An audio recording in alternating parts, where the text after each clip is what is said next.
안녕하세요, 여러분. 먼저 좋은 소식이 있어 전합니다. 여러분의 사랑에 힘입어 이번에 멤버십을 열 수 있는 기회를 얻게 되었는데요. 멤버십은 말 그대로 커피 한 잔, 저녁 한 끼 등의 구독자분들의 후원, 응원이라고 생각하시면 됩니다. 여러분께 정말 알찬, 많이 공개되지 않은 정보들을 공유해드리고 싶어서 많은 공부와 리서치를 하여 영상을 제작하고 있는데요. 1년 정도 쉬고 돌아오니 현재 채널에서 수익 창출이 거의 이루어지지 않고 있어요. 이 시기에 여러분의 멤버십 후원을 통해 좀 더 으쌰으쌰 힘을 내 열심히 영상 제작할 수 있을 것 같습니다. 많은 관심 부탁드립니다. 작지만 멤버십 혜택과 멤버십 가입 링크는 더보기란을 참조해주세요. 자, 그럼 시작해볼까요? 먼저 아이온큐 3분기 실적 발표를 살펴볼게요. 아이온큐 주가가 1.2% 상승하여 11.55달러에 거래되었는데요. 포스트마켓에서는 최고 9.1% 상승하여 12.45달러까지 올랐습니다. 주가 흐름을 보면 발표가 괜찮은 듯 한데요. 일단 3분기 EPS는 예상치 마이너스 0.18달러를 하향하며 마이너스 0.2달러를 기록했습니다. 그러나 매출은 전년 대비 2배 이상 증가하여 610만 달러에 달했으며 예상치를 110만 달러 상회했습니다. 아이온큐의 3분기 예약은 2,630만 달러였었는데 연간 총 예약이 5,840만 달러에 달했다고 밝혔습니다. 그러나 기록적인 예약 결과를 보여줬던 2,800만 달러의 2분기에 비해서는 감소되었습니다. 2021년 이후 상업화 첫 3년 내에 누적 예약 1억 달러라는 목표를 달성했으며 2023년 말까지 그 목표를 초과할 수 있을 것으로 기대합니다. 라고 이 회사의 피터 체프맨 CEO는 실적 발표에서 밝혔습니다. 아이온큐의 3분기 하이라이트 중 하나는 미 공군 연구소와 2,550만 달러 규모의 계약인데요. 아시다시피 두 개의 바륨 기반 이온 트램 양자 컴퓨팅 시스템을 배치하기 위한 계약이었죠. 아이온큐의 가이던스로 돌아가서 이 회사는 연간 매출 전망과 예약이 둘 다 상향 조정되었어요. 이번 어닝콜에서 몇 가지 주요 부분을 추려본다면 잠재적인 인수합병에 대해 밝혔는데요. 아이온큐가 다른 회사에 합병되는 것이 아니라 아이온큐가 다른 회사들이 자신의 기술 로드맵을 발전시키는데 도움이 된다면 인수합병할 생각이 있다고 밝혔습니다. 또한 크리스 멀로 박사의 퇴사 이야기도 나왔는데요. 멀로 박사의 퇴사가 운영 측면에서 어떤 영향을 끼치는지에 대한 질문에 CEO인 피터 체프먼은 멀로 박사의 퇴사는 양자 물리학 측면이 이제 다 완성되었음을 시사한다며 현재 아이온큐는 엔지니어링과 제품 중심으로 이동하고 있다고 밝혔습니다. 멀로 박사는 학문 쪽으로 돌아가고 튜크대에서 수업을 가르치고 있으며 아이온큐 역시 계속적으로 튜크대와 협력할 것이라고 하며 멀로 박사는 처음부터 고문으로 있었고 그에게 따로 보고를 올리는 직원도 없었기 때문에 앞으로의 회사 운영에 그의 퇴사는 영향을 미치지 않을 것이라 밝혔습니다. 또한 미공군 연구소 AFRL과 퀀텀 바젤의 각각 2대의 양자 컴퓨터 계약이 성사되었었는데요. 이와 관련 매출은 언제부터 나타나느냐는 질문에 퀀텀 바젤은 일단 양자 컴퓨터가 고객에게 설치가 되면 매출이 시작이 되기 때문에 약 1년은 걸릴 것으로 보고 있고요. 설치 후 약 5년간 사용할 예정이라고 합니다.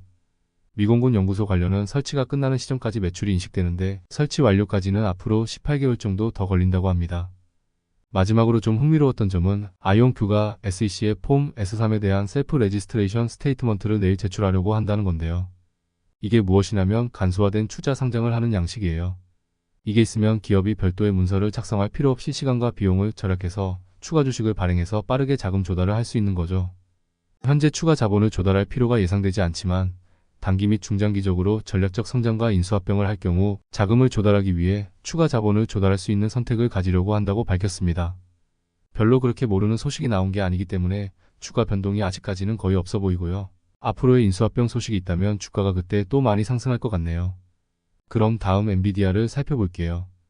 지난달 미국 주식 투자 관련 웹사이트 모틀리 풀에서 2023년에 베스트 양자 컴퓨팅 주식 8개를 선정하였는데요. 궁금하시죠? 바로 아이온큐, 마이크로소프트, 구글, 엔비디아, 인텔, 허니웰, IBM, 폼팩터입니다. 허니웰의 퀀티니엄과 폼팩터는 지난 영상에서 한번 소개시켜드렸었는데요. 못 보신 분들은 더보기란에 링크 달아드릴게요. 오늘은 이 중에서 엔비디아 관련 최근 아주 재미있는 분석이 나와서 함 살펴보겠습니다. 먼저 여러 뉴스들을 보면 엔비디아가 중국 마켓을 타겟으로 새로운 칩 3개를 개발했다. 엔비디아는 중국이 필요 없다 등등 좋은 소식이 최근 줄지어 나오고 있는데요. 제 관심을 끈 것은 11월 1일에 나온 엔비디아 2030년까지 1200불 간다 이 분석입니다. 먼저 분석가는 명백하게 훌륭한 가치를 선보이고 있음에도 현재 할인된 가격에 거래되고 있다고 분석을 시작합니다. 치열한 경쟁과 미국 수출 제한 등 위험성들이 엔비디아의 높은 이유가 단기 주가 상승에 압력을 가하고 있지만 장기적인 계획은 그래도 계속 유지된다고 합니다. 현재 단기적인 변동성에도 불구하고 엔비디아는 2030년까지 28.4%의 수익률을 달성하며 주가가 거의 1200달러에 이를 것으로 예상한다고 하는데요.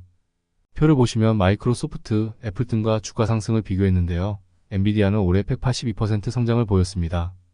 2022년에는 이전 최고치인 346달러에서 코로나로 인해 108달러로 70%나 하락했지만요.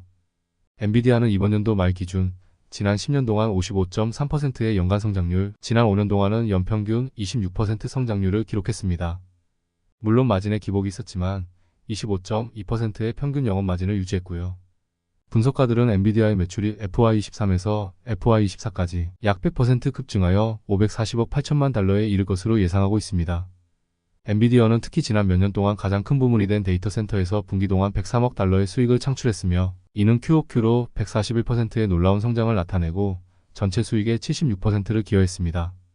올해를 넘어 2024년부터 2030년까지 엔비디아는 연간 매출 성장 24.6%, 영업이익 31.1% 성장을 보일 것으로 예상됩니다.